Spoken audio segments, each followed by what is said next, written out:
All right, guys, we are back. How was that break? Good? So, Nady, you don't have to drop the phone. It's okay.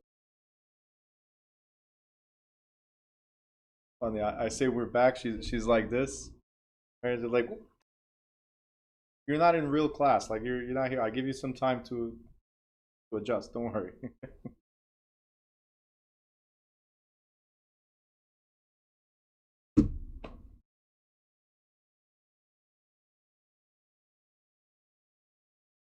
All right. Does anybody have any questions?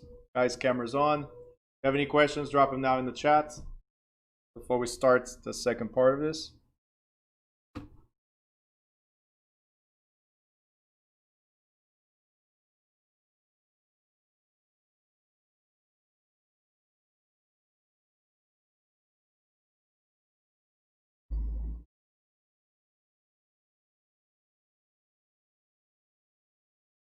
Questions? Questions? All right. No questions. I guess they'll pop up as we go. So, Mr. Badur, yeah, it's definitely okay for you to listen in.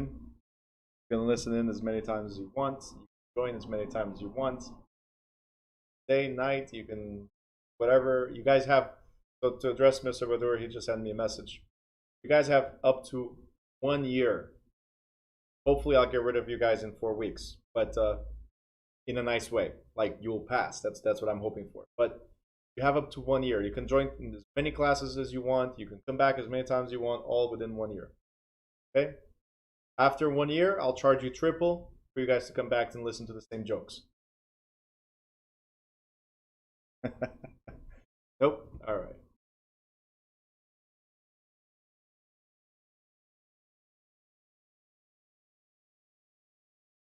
God. Alexis, get on the camera.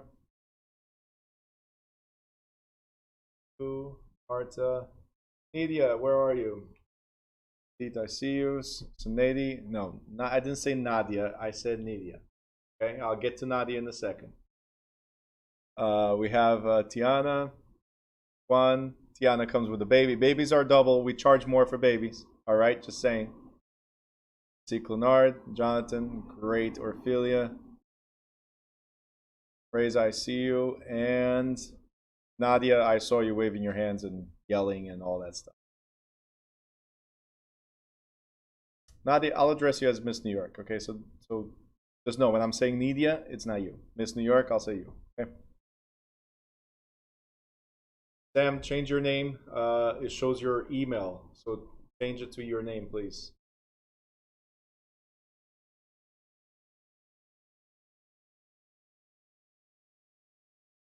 Got one person listening in on YouTube right now.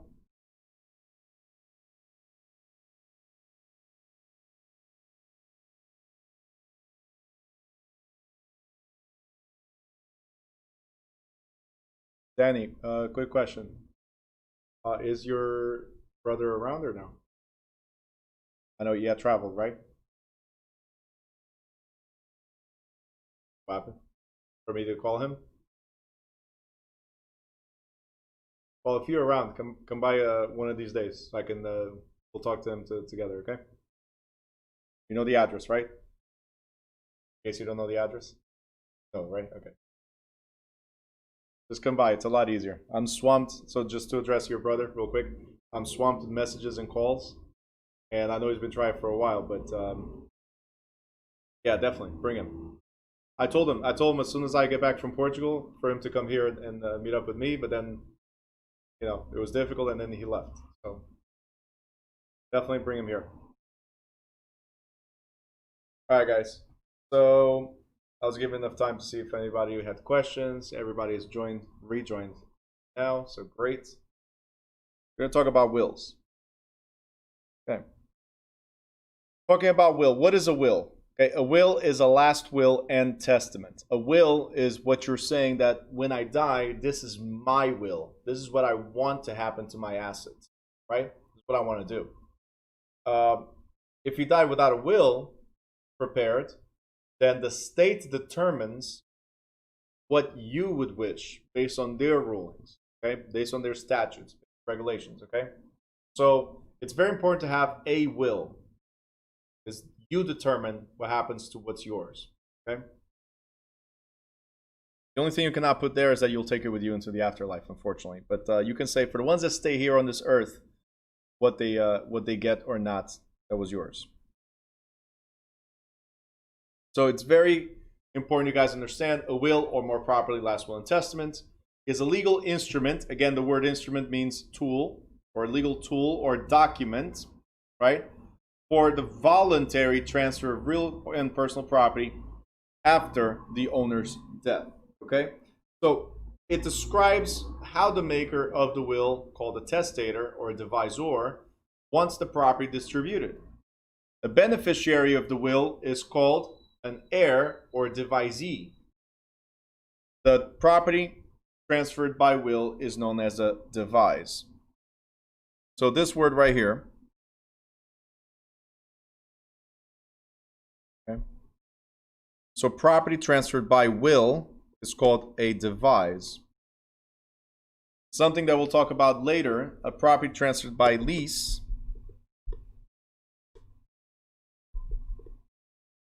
is called a demise.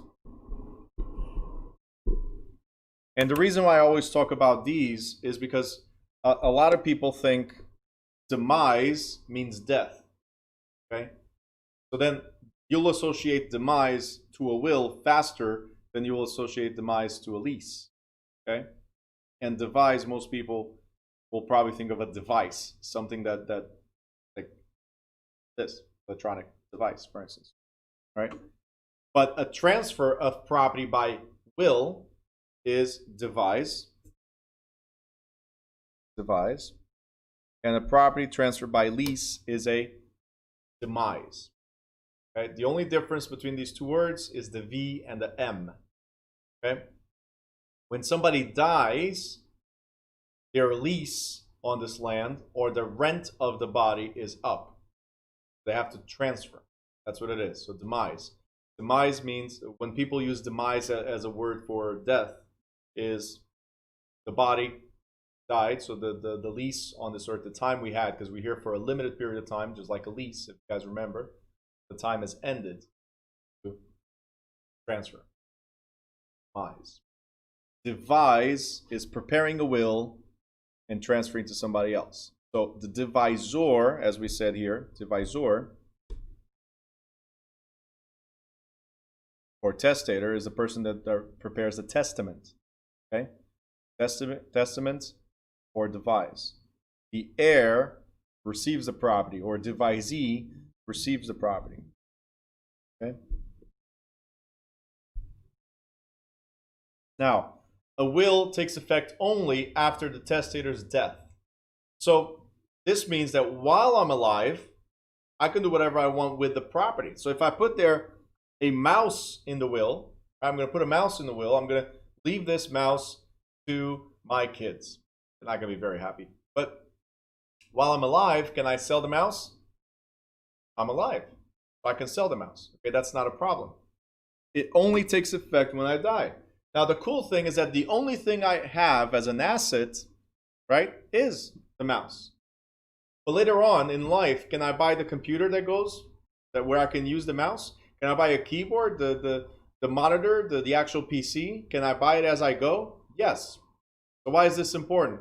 Because the will is a mandatory instrument. That means it's a living, breathing thing. It's constantly changing because we don't always hold the asset for a lifetime. Sometimes we also sell. I don't care about this mouse anymore. I want a different type of mouse. So bringing it to, why am I talking about a mouse in the will? And while we're in the real estate class, because the will is for transfer of both real and personal property. So real estate and personal property, like a mouse, a computer, a car, right? Those could be designated as well. A checking account, stock. Those can be designated as well in a will. Who gets what upon my death? All right? But only after I die, and while I'm alive, I can always change it. I can always amend it. Because I buy houses, I sell houses. Okay? I hold them for 5 years or I hold them for 2 months. If I hold something for 2 months, I'm not going to put it in the will. But if it's something that I hold long term, I'll put in the will. Later on, if I decide to sell, I sell.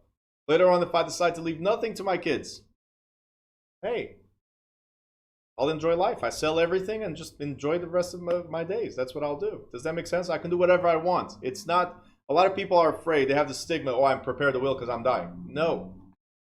The last will and testament, and it's very important you guys understand this, right?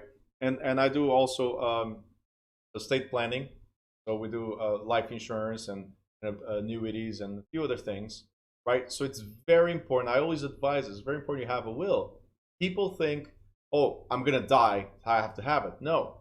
A last will and testament simply means if I die tonight, right? If I die tonight, what happens to what I currently have? All right? I expect to live another 1,000 years, right? Imagine 1,000 years of the same jokes, really bad. But anyway, so imagine if I live for 1,000 years, I prepared the will today. Don't you think over those 1,000 years, the will is going to change, right? Right now, I will, right? It's my will to give everything to my kids. While they're minors, they deserve it. But as soon as they become teenagers and on, they might change my mind about what I'll leave to them or not, right? If they behave, they'll get everything. If they don't behave, they get nothing. Simply. That's it. You guys understand? It's a living, breathing thing. You can change at any time. It only takes effect after I die. But again, my kids are minor. Being minors, I have to have a will that explains what happens to all my assets when I die and how does it go to them. I have to appoint somebody that's called an executor that will execute my will. So I'll appoint somebody. So let's say, Sinead, I'm going to appoint you as the executor of my will. When I die, she's the one that's going to contact. She has no benefit from this. I mean, I could take a cut and pay, which most of the times happens something to that effect, unless it's a family member. But let's say the executor is Sinead, then what happens is you're the one that's going to read the will and say, it was Bruno's will that Pedro gets this, that Kayleen gets that Sarah gets this, or the Alexander gets that. So you will distribute the assets according to what my will was. Okay. If there's a minor involved, which all of them are minors, I'll also identify in the will who will handle the assets. So the guardian would most likely be the mother. Does that make sense? As an example, if there's no, if Sinead is not alive at the time, or if the mother, as far as the guardian side, is not alive at the time, then we have what's called contingency executors and contingency guardians. If one of the kids is not alive for any reason, knock on wood, then we'll have contingent beneficiaries. So if they're not, who does it go to? So a will could be very simply prepared, or it could be a little bit more intricate, where we put all these contingencies. Because it is possible, right? Isn't it possible that I put an executor and the executor dies before I do, right? Isn't it possible that the guardian dies before I do? Isn't it possible that a kid might die before the parent does, right? Everything is possible. So when we prepare a will, it's literally saying, this is what I want. If these people are alive, then this is how it's going to be executed. If these people are not alive, then here's the contingency. It's as simple as that. It's not very complicated to prepare a will. Now, what do you need to know about wills is simple. What do you need to know about them is very simple. Generally, so look right here, it says generally, it doesn't say has to be, but generally, a will takes one of the following forms. It could be witnessed. It could be in writing and witnessed by two people. It could be holographic. That means hollows means self. Graphic, that means I handwritten myself, so I don't have to type it or have somebody else prepare it for me, right? So I could be in my dying bed, get a piece of paper and write it, and that's valid. Dated, signed, I wrote it, holographic, okay? In certain states, it has to be in pre-printed approved forms, according to the state law. So that's an approved will. Nuncupative means made orally. Not every state allows this, okay? To be orally written down by a witness. Okay, so like like a nurse, for instance. I'm in my dying bed and I ask for a nurse to write it down for me, right? Generally not valid for transfer of real estate, so careful then. Now, state law, again, establishes the requirements for a valid will, and usually they require the same things as a contract. One of the things they require is you are of legal age and mentally competent, okay? You have to indicate that this is your last will and testament, right? And look, again, I understand the words. This is my last will and testament. You know what? 5 years later, I'm going to prepare another one saying, that was my last one, but things change. So this is my last one if I die tonight. 5 years later, life changes. Well, this is my last one, not the other one or the other one. This is my last one. So the latest one to be prepared is the one that is valid. Okay, you can prepare 100 wills along the way. The latest one to be prepared or amended is the valid one. The will must be signed, and the completion of the will must be witnessed and signed by witnesses, unless it's the holographic will. Now, the will has to be completely voluntarily. I mean, the word already says will. So if it's against my will, it's not voluntary. So if it's my will that I'm preparing, the last will and testament, then it must be voluntary, without duress or coercion. Okay, so that means that the kids cannot influence the will, which happens a lot. All right. Next thing we have here is we're going to talk about probate. Mr. Badur, witness can be an attorney or a person helping me prepare? Absolutely. The witness could be the attorney or the person helping you prepare. Yes. Okay. But make sure, guys, so I'm glad you're asking because I assume that you are going to prepare one. Make sure you guys do, okay? Will, life insurance, these are key. I mean, I'll put it like this. Annuities, IRAs, all that 401ks and all that stuff, they're great for you, right? A will and life insurance is for the people that survive you, okay? You can have life insurance for you as well while you're alive because you're the only owner of the policy. You can do things with the policy. You can borrow against it and whatever, depending on the type of policy. But stop thinking, I mean, we have to think about ourselves, yes. But if you die, remember the people that stay behind. Okay? Those are ones that will suffer the most for your loss. The emotional loss and the financial loss. Because you are, for instance, if it's between husband and wife, there's two people paying the bills usually. Now there's only one. So it causes a hardship on the person that survives you. So that's why, again, will is important so you determine how things are distributed, right? And life insurance, if there's debts, if you have $300,000 in debt, get a $300,000 policy at least. Right? If nothing else, get a term policy, which is the cheapest form of policy you can get, at least. Okay? It's not the ideal policy, but if you cannot afford anything else to start, at least get that one to cover your debts. At least. If you can cover another 5 years of wages, let's say you make $100,000, you put 5 years, that's a $500,000 policy to cover your wages. Ideal is usually 10 years. You guys understand? So always protect the person that you love or persons that you love. And I'm talking about kids. I'm talking about several persons. Anyway, unless you're in Utah. All right, next. Mr. Butler has a question. If the executor, right? If the executor does not execute, can we confirm grandson won't show up later claiming, and how long they have to claim the property?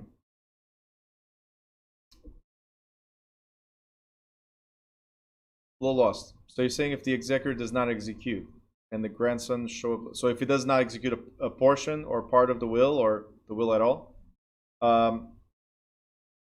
okay, so I'm going to talk about this right now. It has to go through probate court. So it's not like the executor has an option to execute. They have to execute. When somebody dies, it has to go through probate. Okay? And probate is a court proceeding right here when a person dies. And two things happen here. right? You either die testate, that means you have a last will and testament, right? Or you die intestate, where you don't have a will. But you have to present that in court. Why do we go through probate? We go through probate to make sure that a valid will exists or not, okay? And to identify and settle all claims and outstanding debts against the estate. This is the reason I said life insurance, right? Because let's say you're thinking you're leaving to your kids, let's say you're leaving to your kids $1 million, but if you have $900,000 worth of debt, how much do they really get? They get $100,000, right? So get 10% of what you thought you were leaving them. Because when you die, the debts don't disappear. They're going to be leveraged against the inheritance first. Once they pay off the claims, then whatever is left goes to the heirs. And that's when you'll have a certain amount of time to claim inheritance. All right? So the executor only shows up at the end. First thing is there a will or not? Is there anybody that has a claim against this this estate, right? If nobody has claims against the estate, it goes straight to the heirs or whoever is determined on the will. If there's claims to be paid, they'll be paid, and then the remainder, whatever's left, goes to the heirs. All right. If there's no will, or if there's no executor, like no longer alive, and there's no contingent executor, then the court will appoint what we call an administrator. So there's either an executor or an administrator. Executor, it's appointed by the will. So you appointed the executor. Administrator is appointed by the court. You have to remember this. Executor of the will, or executor of the estate, you appointed it. Administrator of the will, or administrator of the estate, court appointed. Okay? Mr. Badur, you good?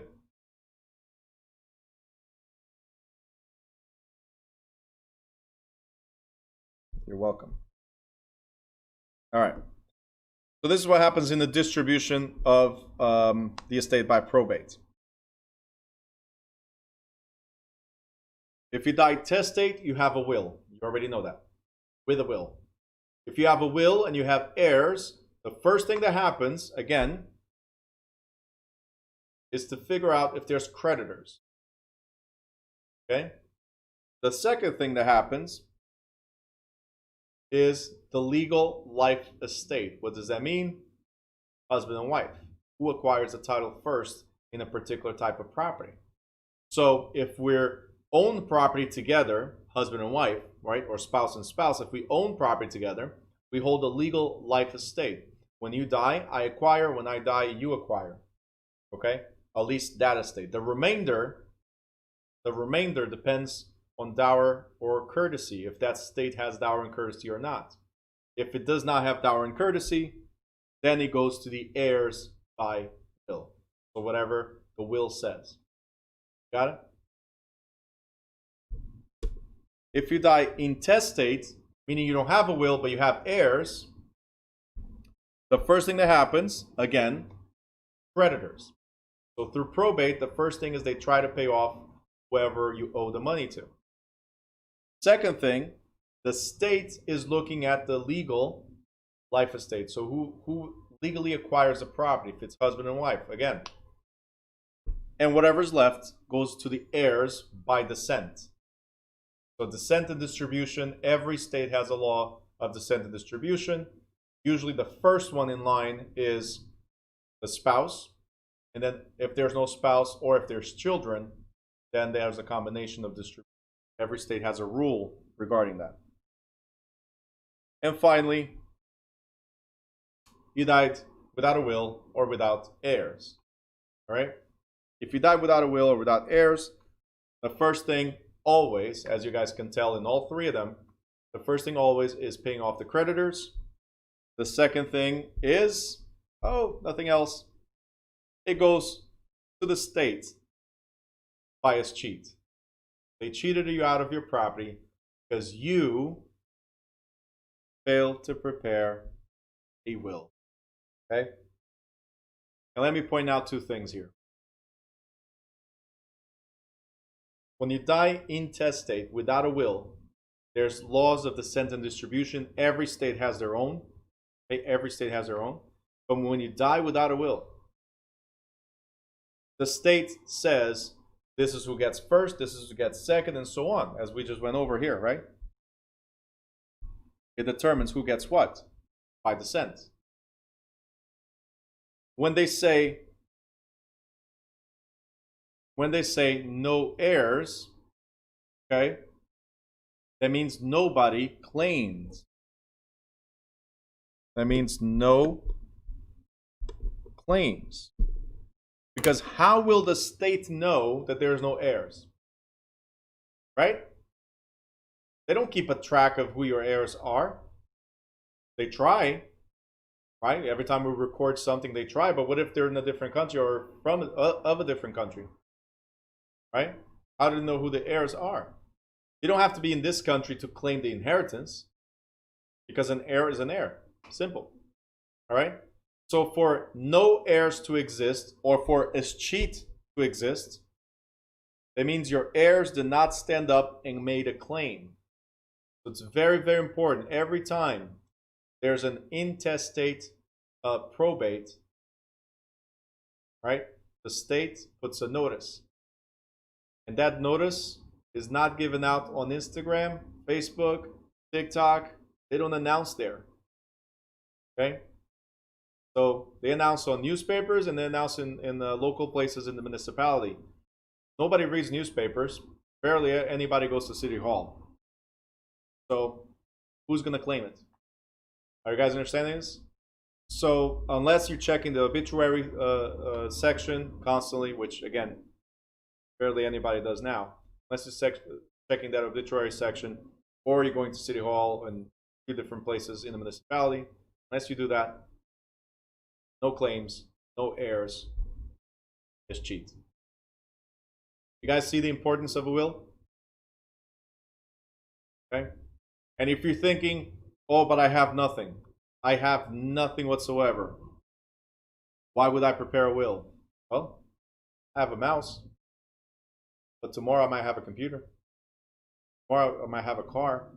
I might buy a house. A will just says you can put all my assets, everything I own, goes to person, whatever, whatever.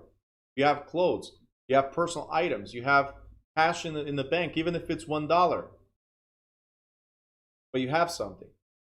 Okay? So preparing a will does not necessarily mean you have to have a multi-million-dollar house. Okay? Preparing a will means you own stuff, as insignificant as they might be. You own stuff. How you want them to dispose of that stuff. Either assign it to somebody, right? Or dispose of it or donate it. That's what the will do. Otherwise, the state will sell what you own at that time when you die, which right now might be nothing, but at that time you die, you might have a lot. Hope you do, right? But the state will sell everything and keep the money if nobody claims. Okay?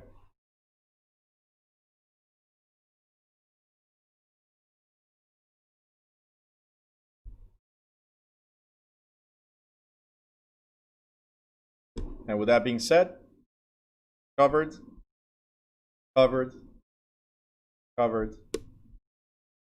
involuntary title transfer. We're going to start with laws of descent again. I already covered this. It's going to be very easy. But involuntary means you're being forced to transfer title or lose the title to the property. It could be because of escheat. It could be because you abandoned the property, like adverse possession, for instance. It could be through foreclosure, eminent domain, and estoppel. Okay? So it fits the laws of descent. Again, when you die without a valid will. If you abandon property, if it's been abandoned for a certain period of time, it can also escheat to the state or county. Okay? Vacant properties. After a certain period of time, the city goes around and starts declaring certain properties vacant. So they send letters to the owners. If you don't dispute this within X amount of days, we're going to deem your property vacant, and it will revert to the city. So now your property, while you live in a different state, if it's not being maintained, your property was vacant, and now it belongs to the city. This is to prevent people from breaking and entering, and especially now wintertime, there's going to be a lot of fires, there's going to be a lot of floods, a lot of situations, because vacant properties are dangerous. All right, vacant properties are dangerous, right? So abandoned property you could lose. Foreclosure, obvious. If you fail to pay your loan obligations or pay taxes, they'll take the property away from you. All right, let's talk about this one, eminent domain. So eminent domain or condemnation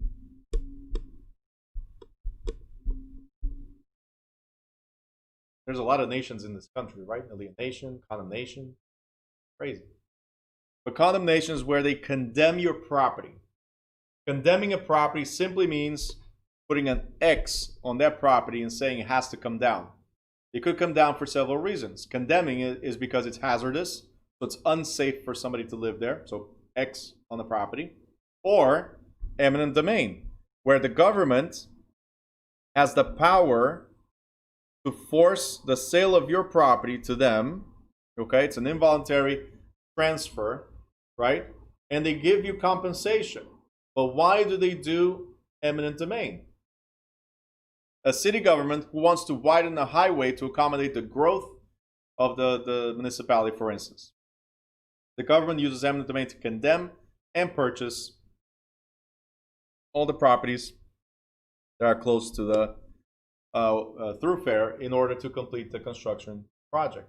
Or they want to build a school. Or for the development of the municipality, they want to build a stadium. Okay, as an example, let's talk about Brooklyn. Let's talk about Newark. Let's talk about Harrison, right? To build a stadium, how does the stadium benefit the municipality? How is it for public good? Because if it attracts people, right, there's more development, there's more investment in the municipality, more growth in the municipality, everybody benefits from that, right? So sometimes we don't see it, oh, they took my property to build a stadium, as an example. Yeah, but a stadium brings jobs. It brings new construction where you house more people. So I'm going to pay you, right? That's what the municipality does. Pays you a fair or just compensation, takes over your property, and then does whatever they need to do. So could eminent domain be used to sell to private companies? If it's going to benefit everybody, yes. So some people, unfortunately, this is the sad part about government, is some people have to lose in order for some to gain. Hold on a second. Ruth, I see that you sent me something. It was not showing up here. Hold on a second. I just noticed that I ignored Ruth's message.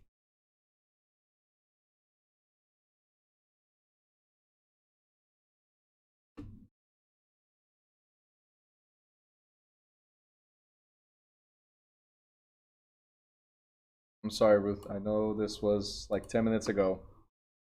For some reason, it was not showing the chat. How long does it take to be turned over to the heir? Oh, okay. You're talking about the laws of descent. How long does it take? Every state has their own rules. State of New Jersey, for instance, they'll go through probate if nobody claims within 180 days, as an example. There's no claims, whatever, and it could be reverted within 180 days. Then it goes straight to the heirs.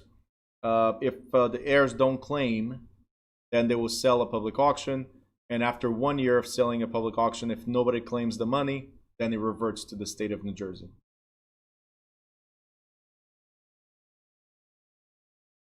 Jen is now addressing, is that the reason why we are having so many apartment buildings?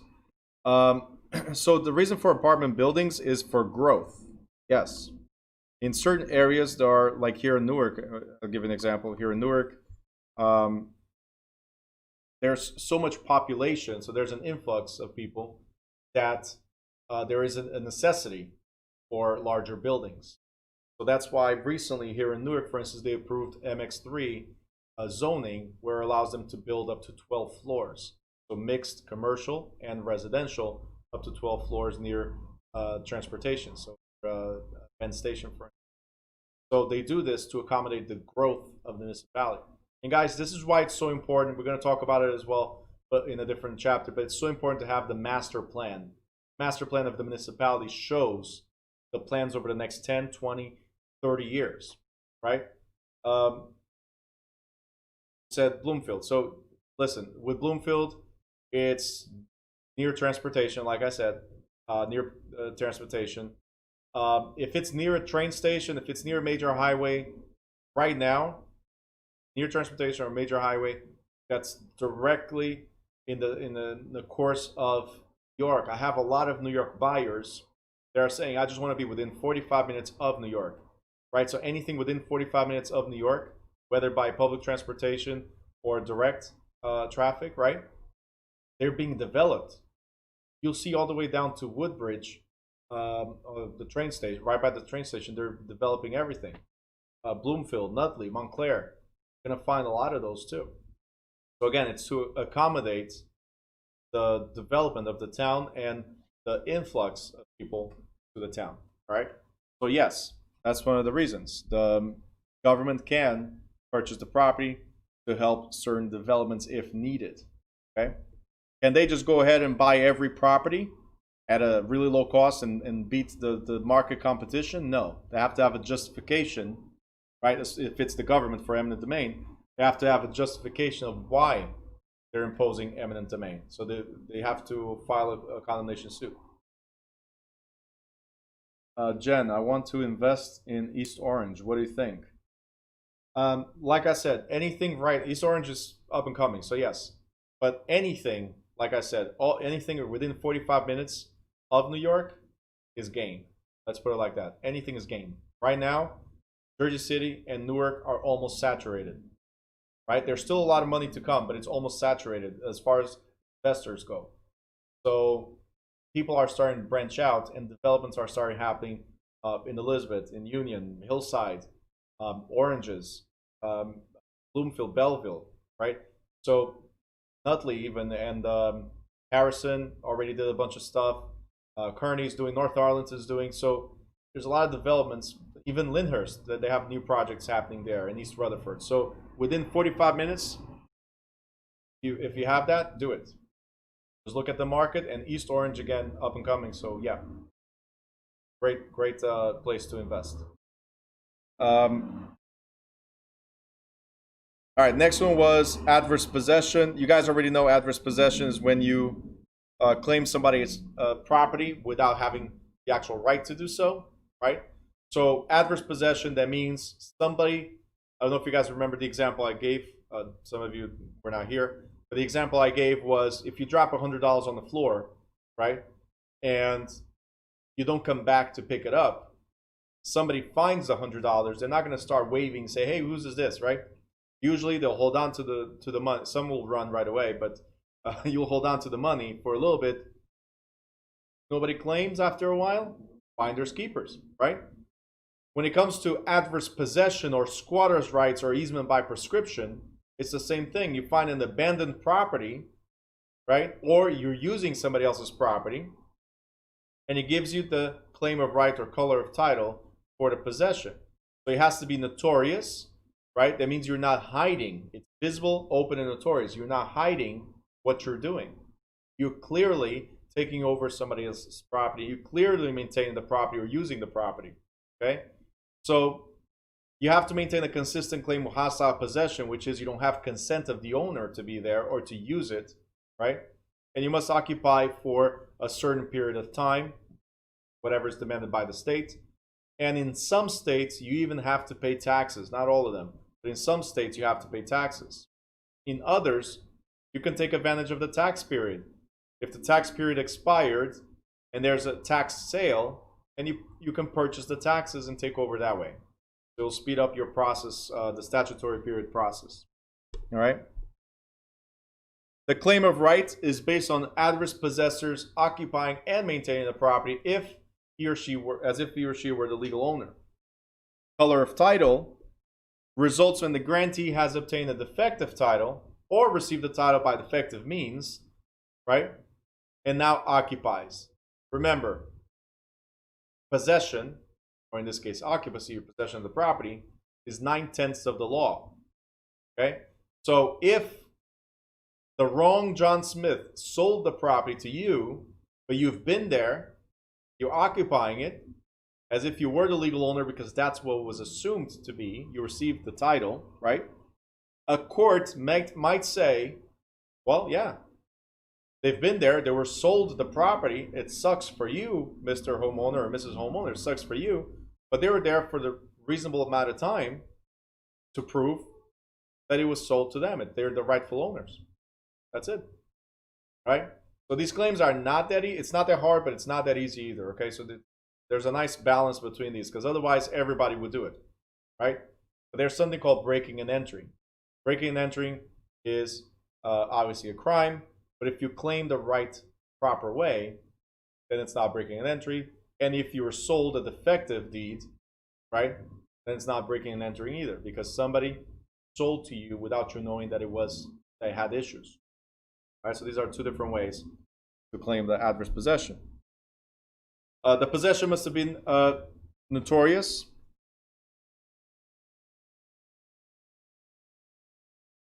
The possession must have been notorious possession or hostile possession, right? So you need to give constructive notice to the public. What does that mean? People need to see what you're doing or know what you're doing. Not directly, but they could have researched what you're doing, right? We already talked about actual notice and constructive notice, the difference between these, right? So, including the legal owner, that a party or other than legal owner is occupying and claiming it to own property. If it is possible for such notice to prevail over notice of recordation as dominant evidence, okay, dominant evidence of legal ownership, provided that the possessor has occupied the property continuously for the statutory period of time. Okay. In some states, the possessor must have paid taxes over the prescribed period to obtain the title. However, if the possessor has paid rent of any kind, then the claim of ownership might be refused. Because look, if you're paying rent, very simple, it has to be open, notorious, and hostile takeover. That means without consent. If you're paying rent, then there is some type of consent, correct? So you might not have a claim at all, right? So this is property where you never had authorization to. How do we avoid adverse possession? How do we avoid losing the property to adverse possession? The simplest way is whatever your state says as a statutory period, make sure you inspect the property within the statutory period. So if it's 6 years, once every 6 years, go check the property. I mean, prior to the 6-year ending, go check the property. Simple. Okay? If it's 20 years, once every 20 years. That's the easiest one. Okay? By the way, check the property and specifically either allow or remove people from there. If you specifically allow, and it's the same thing as this guy right here paying rent. If you specifically allow, then you give them authorization to be there. So they lose the claim. They cannot claim. Okay? And obviously, if you specifically reject, then they have to leave. Okay, as far as estoppel, like I said, stop, right? Estoppel, in terms of title, estoppel in terms of title is pretty much, I sold the property to you, here's the deed, and that creates the estoppel. I cannot claim the property back. Simple. Okay? So, the estoppel prevents a person from claiming a right or interest that is inconsistent with the person's previous statements or acts. So as a basis for involuntary alienation, the doctrine of estoppel, okay, every time you see estoppel is I transferred something, so stops, right? Can prevent an owner from reclaiming the property that was transferred under a false pretense. So if I was selling it to you in a particular way, can I claim the property? No. So, for example, an owner conveys a property with defective title. The grantor is fully aware of the defect but makes no disclosure to the grantee. So I know the problem, I sold it to you. Can I go say, hey, I'm sorry, there was an issue. Can you give it back? No. All right. So that's what it says here. If the grantor later on fixes the problem, then tries to claim, it's the same thing. Doesn't matter if you fix it or not. The estoppel disallows the grantor's claim because of prior conveyance of action. So the grantee, the buyer, doesn't matter how it was sold to you, the buyer remains the legal owner and benefits from the title as well. So the dispute is not going to be between previous owners or previous claims or whatever. They have to deal with it. Can you get sued? Yes. But you have to join in a lawsuit. You can join whoever sold to you and whoever might have had claim to the title. Join into the lawsuit and try to recuse yourself. You try to get out of the lawsuit and let them battle. That's between them. All right? So, again, estoppel. You're going to find this more estoppel certificate when it comes to mortgages. That's where you're going to find it the most. And estoppel certificate, the concept is the same. It's Bank of America transferred the mortgage to Chase. So now you're getting collections from Chase instead of Bank of America, whoever you closed with. Okay? When Bank of America transferred to Chase, they issued an estoppel certificate that says, Chase, this is the balance on the mortgage that we were collecting, and we can no longer collect on the property, and I can no longer claim the benefit of the property, right? The mortgage benefit on the property. So estoppel stops Bank of America from having any rights to collect on the property, and Chase takes over.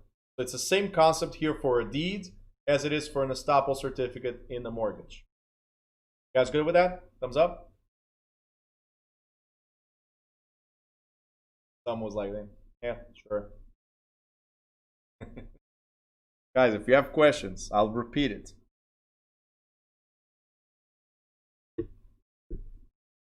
All right, title records.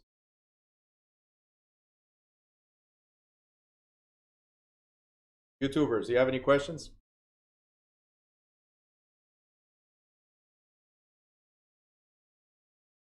6 people watching. Have any questions? Drop them down in the chat.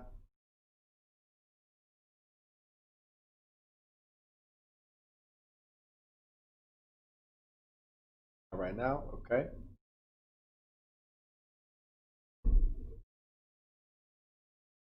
Jen says, I never heard about estoppel.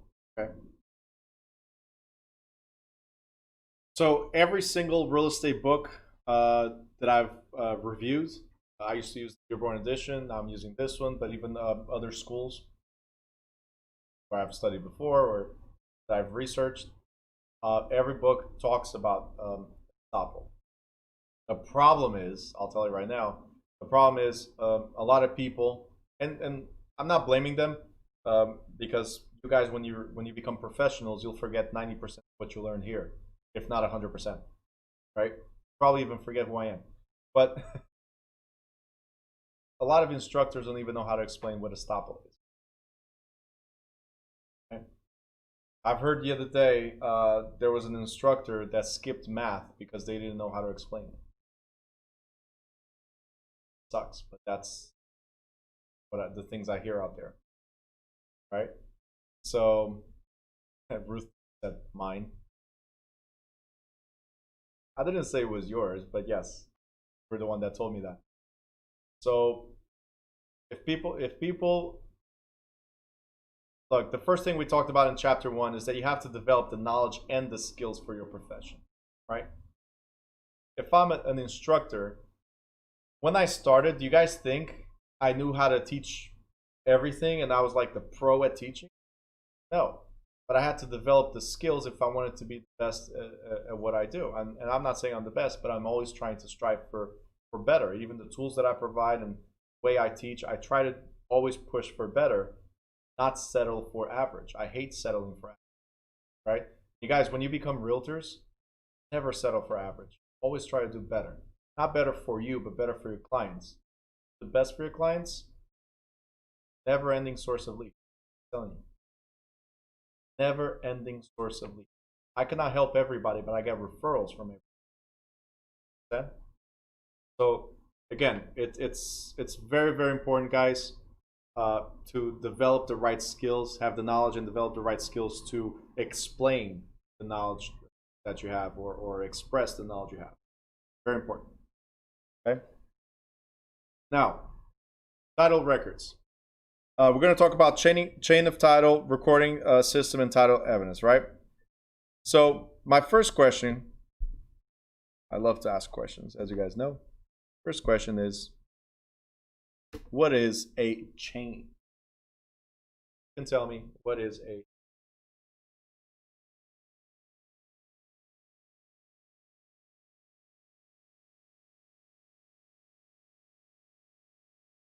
Shouldn't be that hard. Nobody? I'll give you stars. What is a chain? You want more than one star? What is a chain? Chain. Chain.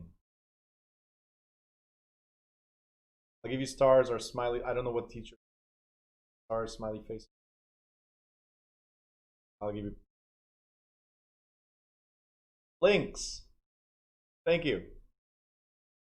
What is a chain? Links.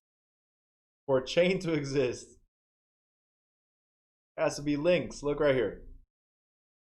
All right, I have a chain. If these were not linked together, what will happen to the chain? It will fall, correct? So, a chain links. Bunch of links. Okay? Now the thing is, a chain of title, Danny, you get one star. Yep, there you go. A chain of title is what links the current owner to the previous owner, to the one before that, to the one before that, to the one before that, and so on. Right? And the problem is, remember before, in the first half of today, remember when we said that that Tara sold the property to Ruth, but Ruth never recorded it, right? And now I'm trying to buy it. Because I don't see Ruth there, there's a gap in the chain. If there's a gap in the chain, we need to correct that gap, or Ruth is going to have a hard time enforcing her position in that property. Does that make sense? So the reason why we record stuff, guys, is so we can easily have evidence of the chain and we have no gaps. You got it? But to correct the gaps, if needed, we have something called a quitclaim deed. If you guys remember, we said that right before the break. Yep. So Tara, yes, we would have to potentially quiet the title, but we start with a quitclaim deed. If Tara voluntarily signs the quitclaim deed, so sells something that's no longer hers, but just for recording to bridge that gap, then it's easy. If Tara refuses to sign it, then yes, we would need a quiet title. Perfect. Okay, quiet title lawsuit. Very good. All right. So again, because it's very difficult to rely on the deed alone, we need to record things and have title evidence. Very good.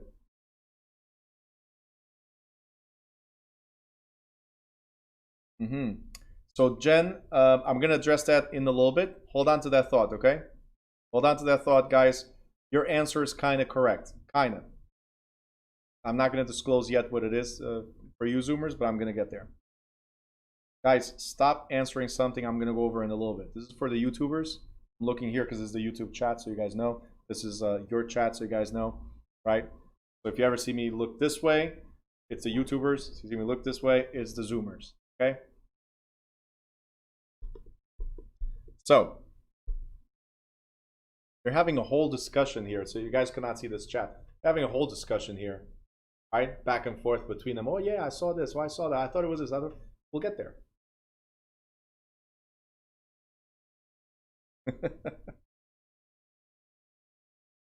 Like you have the trailer and they're already trying to talk about the movie.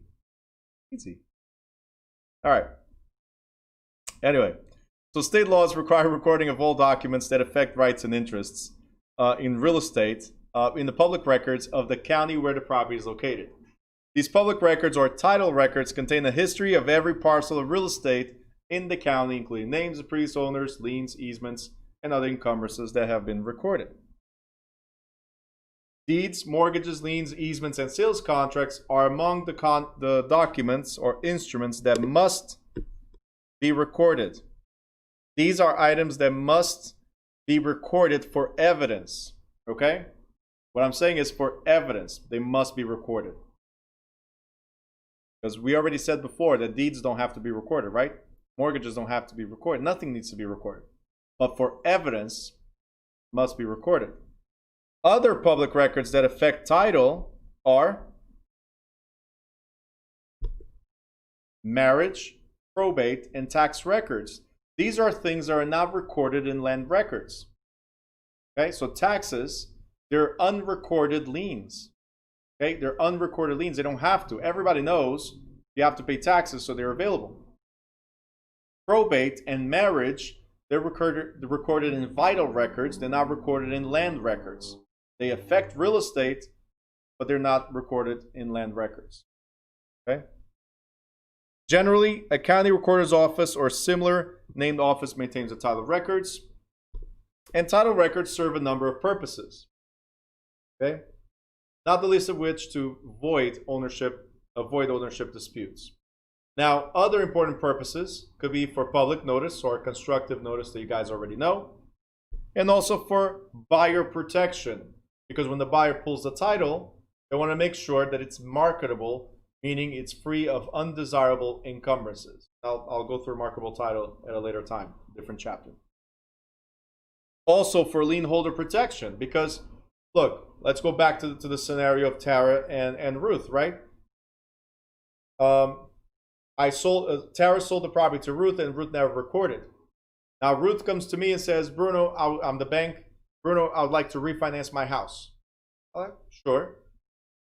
How much is your property worth, more or less? Let's do a preliminary discussion here. How much is the property worth, more or less? And she gives you the number, like, okay, good. It sounds like we could move forward and refinance your property. It looks like you have equity. As we move forward to refinance, we're going to order a title search. Why? Protect ourselves before we give you a loan. I want to make sure that you are who you say you are, like the owner, and I want to make sure there's no other liens on the property, right? So in the case of Tara and Ruth again, Tara sold to Ruth the property, but Ruth never recorded. So when I, the lien holder, request a title record, who am I going to see?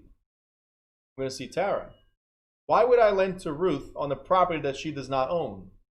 Again, this is one of the reasons why we put stuff into public records. We don't have to, but if you want to enforce your position, right? If you want to clarify your claim, that's why we put in public records, right? We said that right in the beginning of this chapter earlier today, right?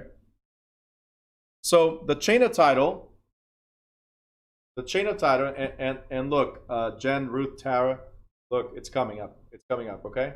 And look at the words you were talking about over there. Look. All right, I'll explain in a second. In fact, I'm going to hide it for now. You guys focus. So, chain of title refers to the succession of property owners of record dating back to the original grant of title from the state to a private party. So, if there's a missing link in the chronology of the owners, or if there's a defective conveyance, the chain is said to be broken, or there's a gap in the chain, resulting in a clouded title or encumbered title. You guys already know these words, right? To the property. For you to remove the cloud, the owner may initiate a suit to quiet title, which means to clear the title record of any unrecorded claims. All right? So we already covered this when I asked you what a chain was. Now, Zoomers, this is the debate of the day over YouTube. All right? Abstract of title. Okay, so let me zoom in real quick. An abstract is not a history of public records. An abstract is a summary of that history. Okay? So what the question was here, so you guys know, Jen goes, abstract title on the test was so, I thought it was a history of the chain of title, but now it's a summary. I get it wrong. No. History, it's every single detail about the title and anything that's attached to the title. Okay? An abstract is a written chronological summary of the things that affect the property. Okay? The history is everything. Okay? Abstract is a summary of it. You got it? So what happens is we have, so every time you guys see abstract, look for summary of it or a brief history. You might say brief history. That's another term that you might find. Brief history of public records. So again, it's not the whole history, it's a brief history, whatever it concerns to this transaction. So it's a summary of property title records and other public records affecting rights and interests on the property. It includes the property's chain of title and all current recorded liens and encumbrances by the date of filing. So let me ask you something. For it to be the history, I would have to include all previous liens. Do we need to know about previous liens? Jen? Do we need to know about previous liens? No. We just need to know about ownership, right? And then from the current owner, what are the active liens, right? What are the current liens? So that's why we have a brief history all the way to the current ownership. You could show the previous owners and so on. But we're going to have a brief history of the, yep, like Sinead just wrote, only the things that affect the property right now, right? So I can see who the previous owner was. Like, how did the previous owner get the property? So in that history, it's going to show granted from, let's say, from Jen to Tara, right? And I always go back to the history that, or the examples, the stories that I'm creating in the classes, right? So it's easier to reference. Let's go back to Tara sold to Ruth, right? But who sold to Tara? It was Jen, right? We can see that in the brief history that the person that got the deed was Tara, but who granted to Tara was Jen. We see that. So from Tara to Ruth, what happened? Right? Ruth is trying to buy. So what happened? Well, Tara got a deed from Jen, right? Then it shows Tara got a mortgage, right? Then she got a second mortgage. Then didn't pay water one time, so they put a water lien on the property, right? And then she refinanced everything. That's out of the way. So now there's a brand new mortgage of a little higher, but it covers everything. So the refinance is there. So it shows discharge of those mortgages and the current one. So that means that they can no longer claim the property, right? The previous mortgages or the water bill, right? So the only active lien on the property now is the current mortgage. So the title company or the mortgage company that Ruth has only has to be concerned with the current title because the other ones are cleared. That means that at closing, the money is going to go to clear the current title. So we don't have all the history from beginning of times until now and all the liens from beginning of times until now. No, we have the history of who was the previous owner, how they got it, right? And current existing liens on the property. You guys understand? So an abstract will pull a summary in chronological order, a summary of the events in the property. You guys got it? A thumbs up if you got it. Okay. So one thing to remember, so you don't fall, as Jen was confused and so is Tara, so you don't fall into that in the state exam. Always remember, that's why I have this in green. Abstract is a summary, or also called a brief history. Okay? A brief history of the things that affect the property.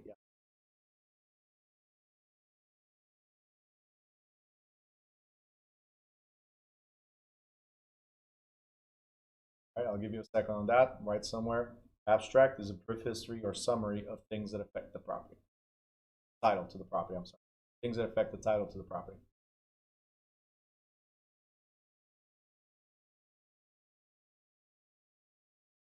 I'm going to charge Tara and Jen $5, $4.99 plus tax for having a conversation as I'm trying to explain other things. Taxes in the state of Brno are 1,000%.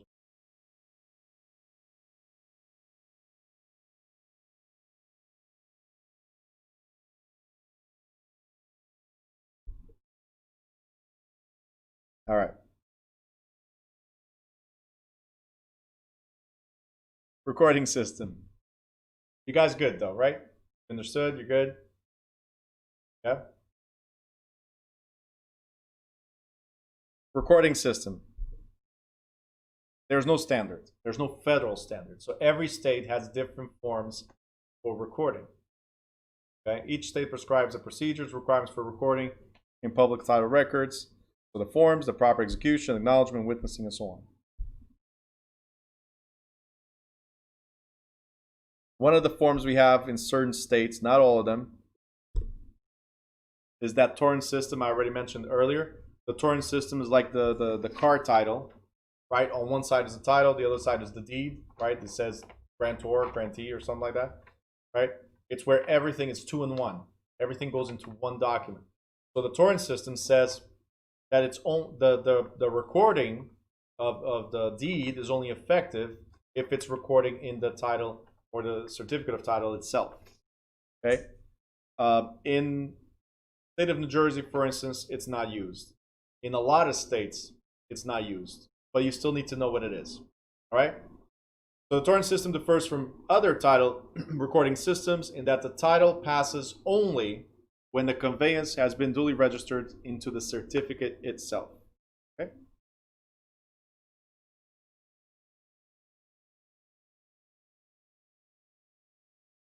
Let's go into title evidence, and that's what we're going to pretty much end with today. Go into title evidence. Guys, can anybody tell me which document evidences or proves title? Which document evidences or proves title? Let me know. We're talking about title evidence. So which document evidences or proves title? Yana, I lost you? Okay, I'll go right back. Let's just answer this. What proves title? And meanwhile, think about where I lost you and let me know exactly where I lost you. I still see you, so I don't think I lost you. Like, as long as you're in my sight, I don't think I lost you. Thing. All right, Sanady says deed. Anybody else? Any other takers? Which document proves title evidence? Without reading, please. Give me your honest opinion, right? Whatever you guys think it is. People at home are like going through the pages. I can see you guys. Your camera's not on, but I can see. Give me your honest opinion. There's no wrong answers, okay? Give me your honest opinion. I only have one so far.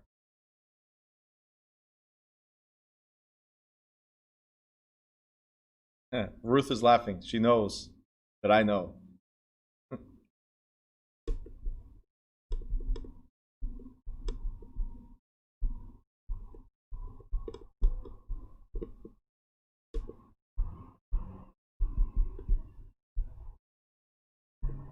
I'm waiting for your answers. Go ahead. There's only one person so far.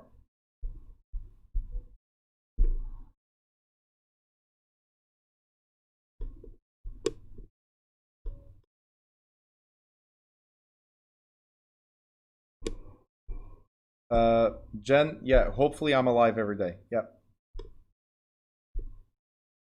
Make sure you subscribe so you get the alerts. That's what it is. What are you guys waiting for? I only have one person. I'm giving you enough time to write deed at least. Write something.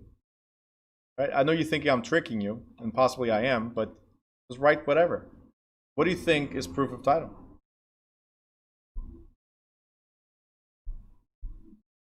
Meanwhile, I'm giving you my answer. I'm writing it down, okay? even if people don't understand my handwriting. Okay, Shanice?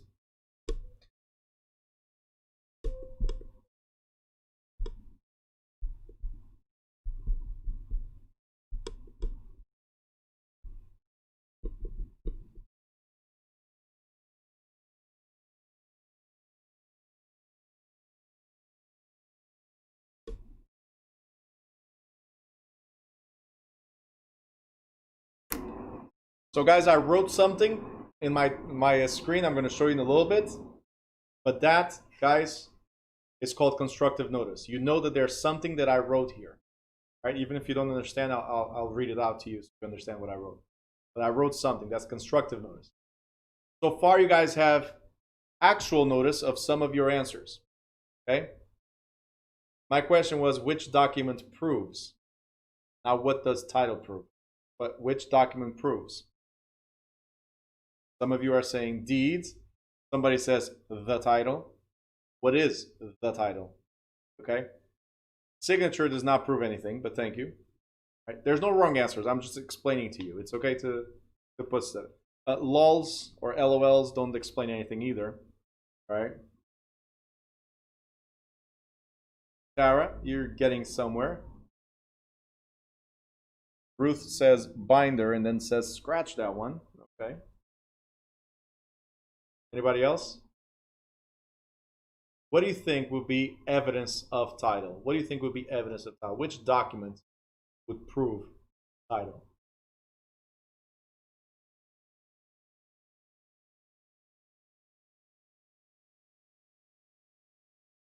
I have deed, deed, deed, deed, deed at least. Signature already said no. Title, I don't know what title is. Ruth says the property. The property is not a document, and the property does not prove title. It proves it exists something there that you're taking over. Okay? Don't give up, because I'm always tricking somebody here. Don't give up. This is the way you learn. You guys ready? You guys ready to have actual knowledge? And you guys ready to have actual knowledge? This proves that there was a loan. That's it. Rejected. You guys ready for the actual knowledge? Here it comes. 3, 2, 1, boom. The deed does not prove title. The deed is not evidence of title. It only proves that a transfer occurred. See, I already knew what your answers were going to be, most of them. My signature I was not expecting. But deed does not prove title at all. If you guys remember, we talked about this in warranty, right? Warranty deeds and so on. I can promise to you that I'm John Smith, but does it really prove that I'm John Smith? I can promise to you, that's how we started this whole chapter. I can sell to 3 people, okay? I can sell to 3 people. I can sell to a person for a particular price. I can sell to another person for a higher price, and I can sell to a person that, with a warranty deed. So who has the title? Who's the owner? Right? The one with the deed? No.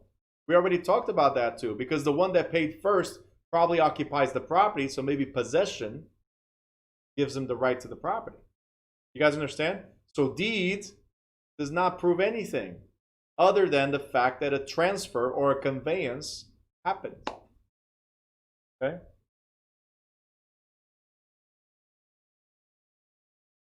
Denise says, I knew we were wrong. You were writing too long, so I knew you didn't just put deed. Yep. Okay. All right. So don't stress. Don't stress. I was just trying to prove to you one thing, that the deed does not prove title. So now we're going to go over evidences of title. What is considered evidence of title? Ready?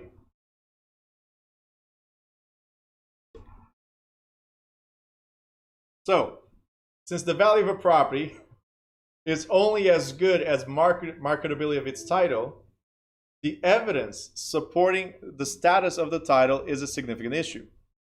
To demonstrate marketable title to a buyer, the seller must show that the title is free of doubts about the identity of the current owner, defects such as erroneous legal description, claims that could affect value, or undisclosed or unacceptable encumbrances. So how can we prove title? There's no 100% bulletproof way, but we recognize these as being your options. These are the only ways to kind of prove title. A Torrens certificate, title insurance policy, all right? I think Tara, you're the one that asked for title policy, yeah. So title insurance policy, an attorney's opinion of the title abstract, or a title certificate, all right? So these are the only evidences that are approved. So the Torrens certificate, I think that's where I lost Tiana, right? The Torrens certificate, we already talked about it. Let me show you right here. Torrens certificate or Torrens system. See, I know, Tiana, I got you. Is where I said that we have the records of transfer of title in the documents, right? The records of the transfer of title right here. So it's a title certificate itself. And then there's a new conveyance that's being added here. And on the other side, it will show who the current owner is, who is the grantor, who is the grantee. So the Torrens system issues a Torrens certificate or certificate of title. That means all documents will be recorded in that one document only. So it's not separate things. Because look, a deed is a transfer, period. But title is a combination of things.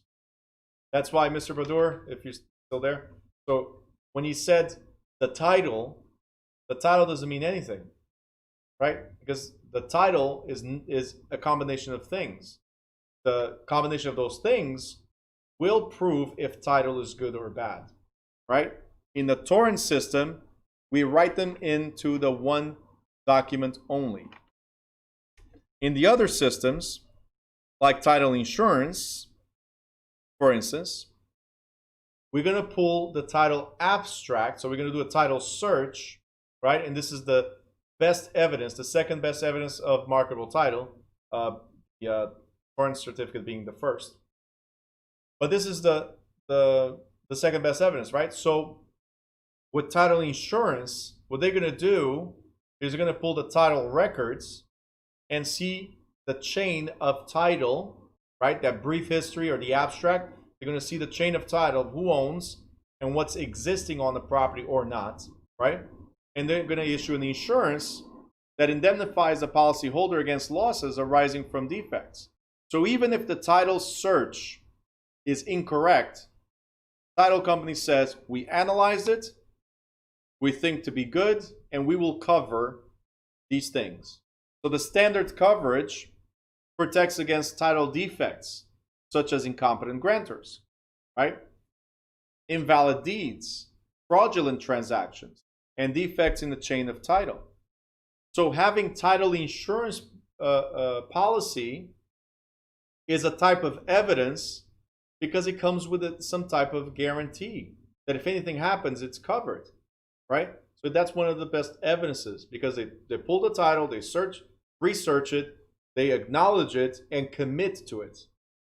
You understand? So it's not hearsay. It's not just me saying, "Oh, I got it from John," right? No, that's not it. Like Ruth has it from Tara, but never recorded. It's not just hearsay.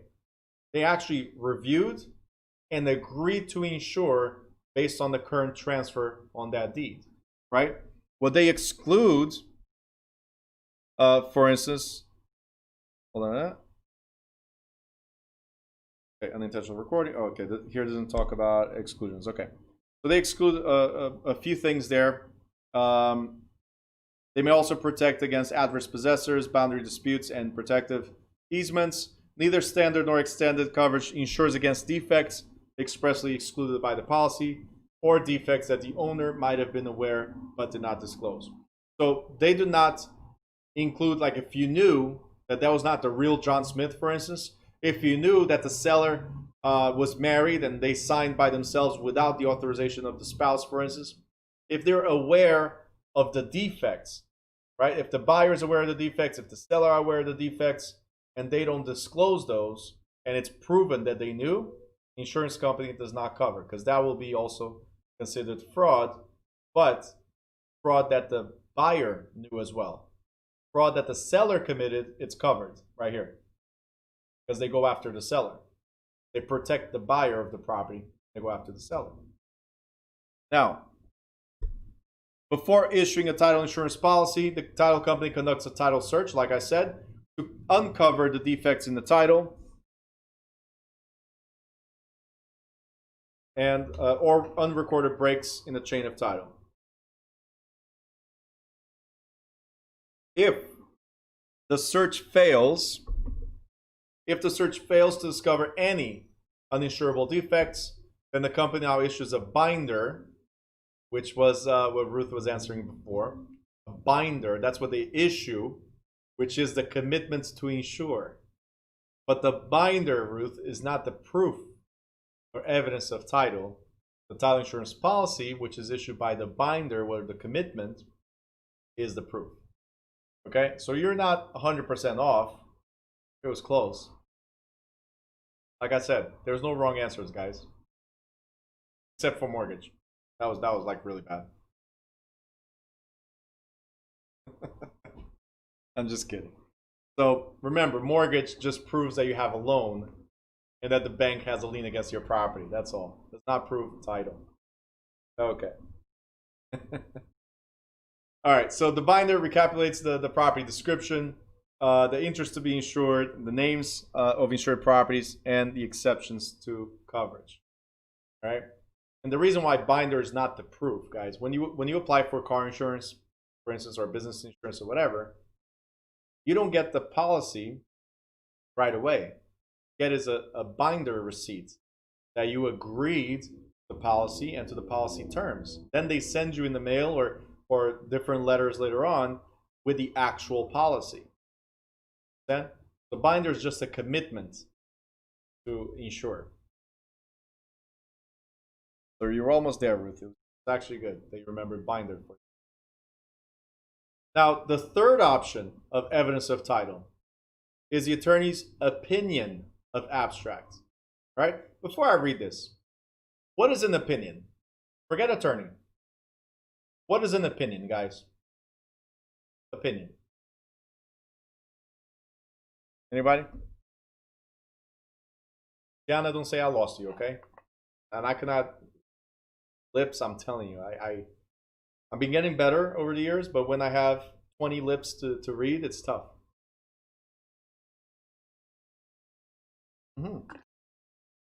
Mr. Badur for the win. There you go. And then Alexis went for it. Perfect. Yes. A view on the topic, a view formed about something, or your personal view, all the same. It's a view, right? So a view of something, it's your opinion. Correct. Now, what I like about what you guys answered, especially this one, Tiana, even though you're speaking to the camera, personal. What is the difference? What is the difference between a personal opinion and a legal opinion?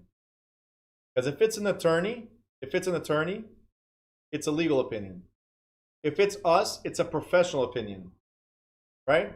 If we're just talking at a cafe and we're talking about the weather, in my opinion, I think it's going to rain, and then it doesn't rain, right? It's a personal opinion. How does that affect one another, right? Can you sue me for saying I think it's going to rain and then it doesn't rain? No. So a personal opinion is different than the legal opinion. Why is it important for me to say this? Because if you pull a search, the abstract, the history of the title records, right? The brief history of the title records. If you search it and an attorney looks at it and says, it appears to be okay, let's move forward, right? And there's no protection at all in the event that it's defective.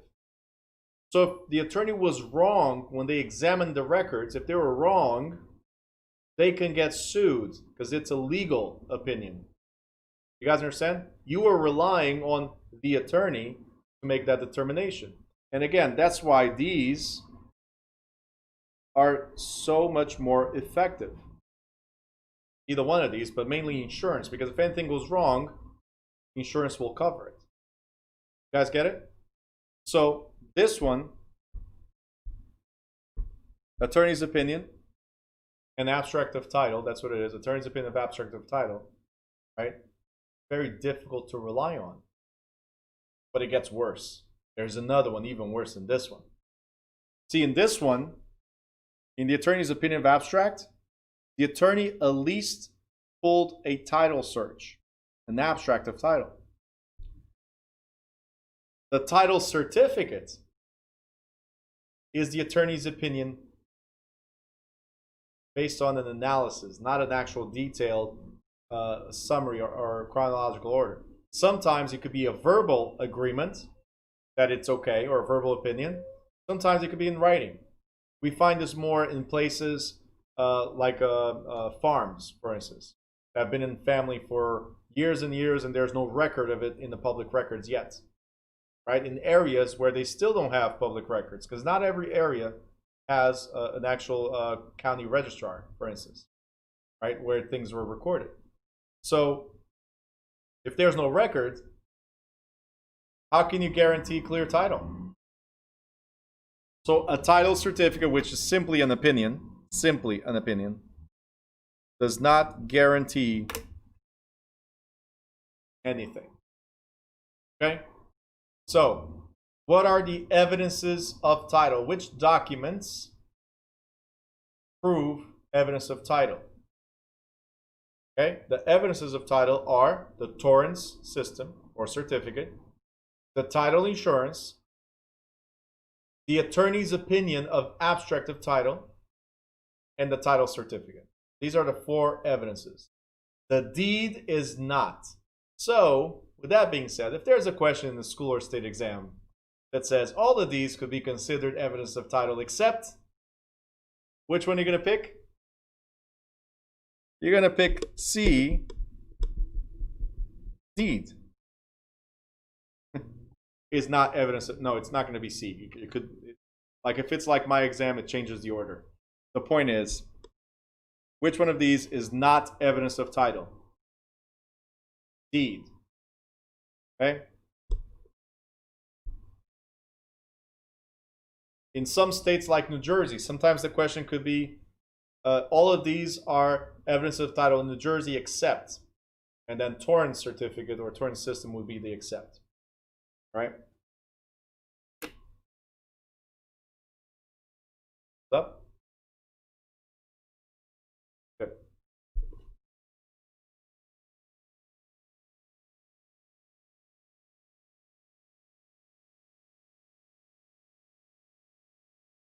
I still got 7 minutes and 30 seconds. Any questions? Needy is like, I'm out. All right, any questions? Guys, drop questions right now if you have them. YouTubers, Zoomers. Questions, questions, questions.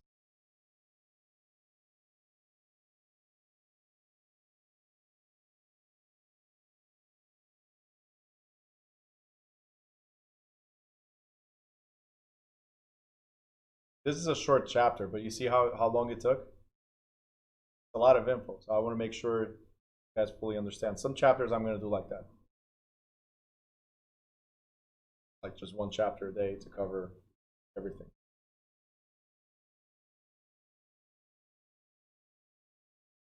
All right, I got no questions from YouTube. I get no questions from Zoomers. So you guys got everything. You're 100%. Like, I got this. Or maybe you didn't even know what to ask. So, with that being said, you have the group chat. Make sure you guys join the WhatsApp group if you haven't yet. I do all the announcements there. Students help each other there. So make sure you join the WhatsApp group. It's in your student portal link. So make sure when you go in, click on resources. And once you do, it says right there, the very first thing is join the Facebook group. If you want, you don't have to. This is where the most activity happens. Not many people post on the Facebook group, okay? But here they're very active. Okay, they're always sharing ideas, okay? So, ask questions, guys. Study. Watch the replays. Go to the student portal. Chapter 1, replay. Chapter 2, replay. Chapter 3, everything is there. Chapter pages, review quizzes for you to test yourselves. Do it. Okay, under the resources, right here, You have the Quizlet, access to Quizlet, YouTube channel, so you watch previous videos, whatever you want. Everything is here. So take advantage of the resources. There's no excuses, okay? Got so many things going on for you in this class, and I'm trying to add more. I'm working on something that's going to be like the evolution of this student portal. Working on something that's going to be great. So take advantage. Take advantage of me. Like, you have my number, right? Send me messages. Ask me. I want you guys to pass, not to just go through 75 hours and then later on say, yeah, I don't think this is for me, because you haven't studied and there's a pressure, right? And then you go take the exam and you realize, I should have studied, or I should have asked questions. So as you guys can tell, there's no wrong answers. With me, there's never any wrong answers, except for the mortgage one. But there's never any wrong answers. I will always explain why that's not the answer, okay? So guys, with that being said, hope you have an amazing rest of your day. If you're going to be here at 5:30 for the evening class, I'll see you at 5:30. If not, see you tomorrow at 10. All right, thank you guys.